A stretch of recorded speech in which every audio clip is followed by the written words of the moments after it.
no Calvário. A leitura do nosso devocional hoje é no Evangelho de Lucas, capítulo 23, versículo 33 e 34.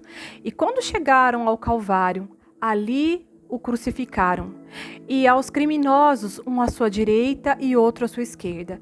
E ele dizia: Pai, perdoa-lhes, porque eles não sabem o que fazem.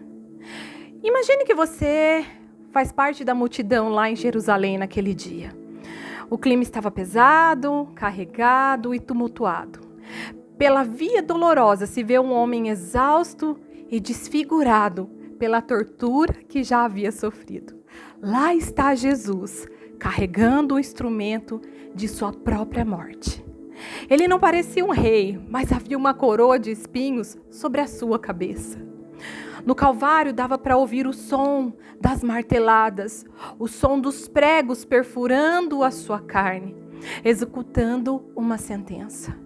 Mas enquanto os seus acusadores o veem como um criminoso sendo executado, o céu todo vê o Cordeiro de Deus assumindo o lugar que era meu e seu.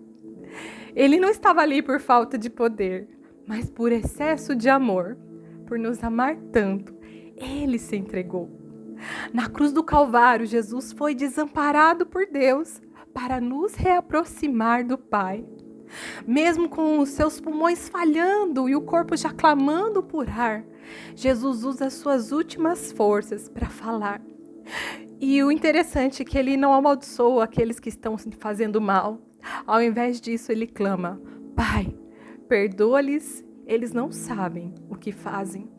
Naquele momento, o perdão deixou de ser um conceito e se tornou uma pessoa que estava ali, pregado na cruz. Quando Jesus inclina a cabeça e diz: está consumado, tetelestai, ele não está admitindo uma derrota. Ele está declarando que a nossa dívida foi paga por inteiro. Ele está declarando a nossa vitória. Aquilo que parecia o fim, na verdade, era o início de uma nova aliança baseada na graça. O véu do templo foi rasgado de cima a baixo.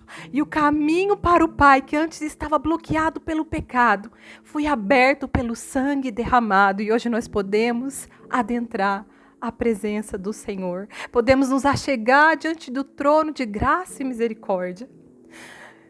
Que amor é esse? Que amor é esse? Hoje, nós lembramos e fazemos menção ao que aconteceu mais de 2000 anos atrás, lá em Jerusalém. A entrega e a maior prova de amor que alguém poderia fazer. E não há palavras que possamos dizer e não há atitudes que possamos tomar que possam pagar aquilo que Cristo fez por nós. O amor manifestado ali, em atitude, a maior prova de amor. É isso que a Páscoa representa. A primeira Páscoa lá no Egito representa a libertação do povo de Deus. Mas essa Páscoa, quando Cristo vem e é crucificado, significa a libertação, sim, de um povo de Deus, mas eternamente liberto do pecado. É isso que a entrega de Jesus consumou. A nossa libertação do pecado, a quitação da dívida que nós nunca poderíamos pagar, todos devedores, todos afastados e destituídos da glória de Deus, agora reaproximados, se crermos no que Cristo fez, se crermos que Ele é Filho de Deus, se crermos que Ele e o Pai são um, Ele também é o próprio Deus que veio, abriu mão da sua glória, tomou forma humana, se esvaziou de si mesmo. Esse é o nosso Jesus. E é sobre isso que a Páscoa significa.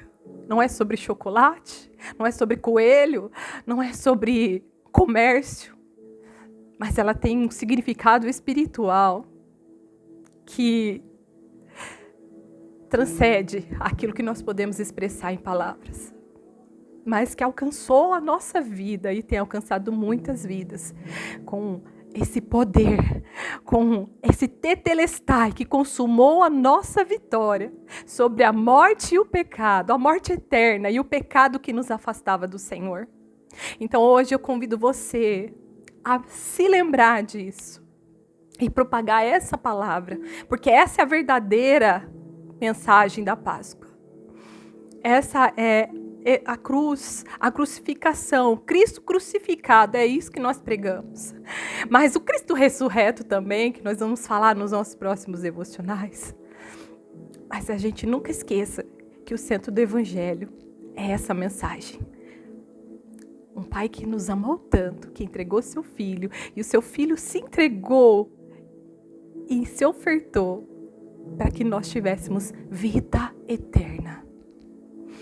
Vamos orar, vamos agradecer ao Senhor, vamos louvar o Senhor nesse dia por tamanho amor, pela expressão de tamanho amor.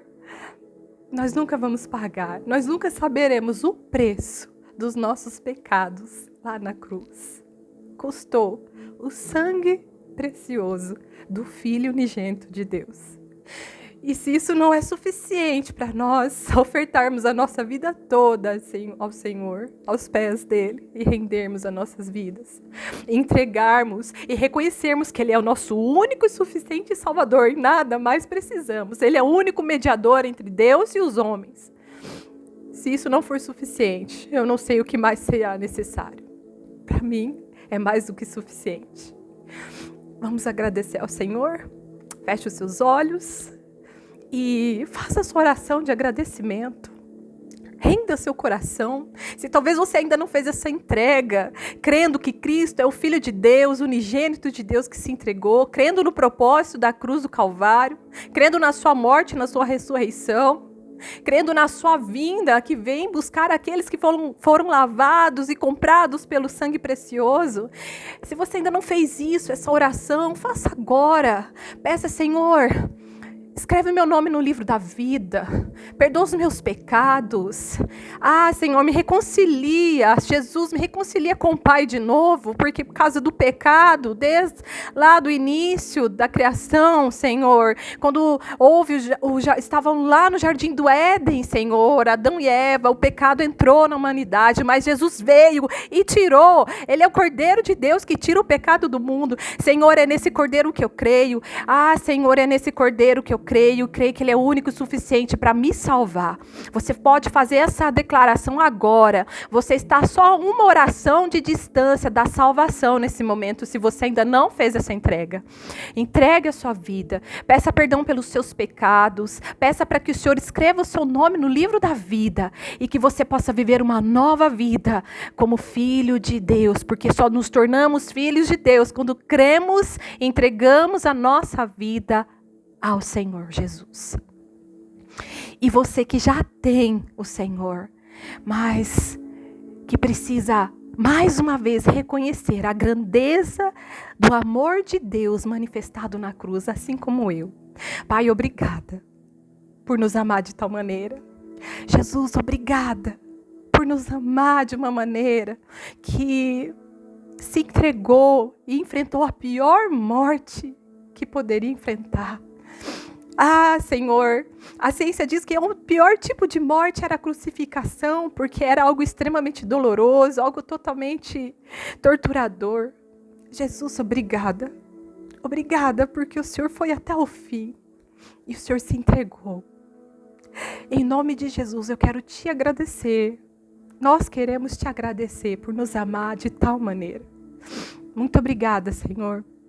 Perdoa as nossas falhas, as nossas fraquezas, nos alinha com a tua vontade, com o teu querer e nos leva a viver, Senhor, os teus propósitos. Nos leva a viver o plano de salvação nessa terra, Senhor.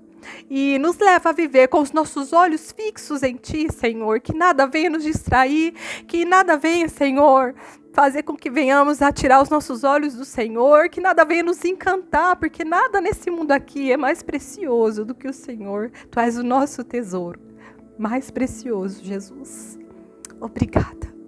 Nós te louvamos, nós te engrandecemos, em nome de Jesus. Amém e amém.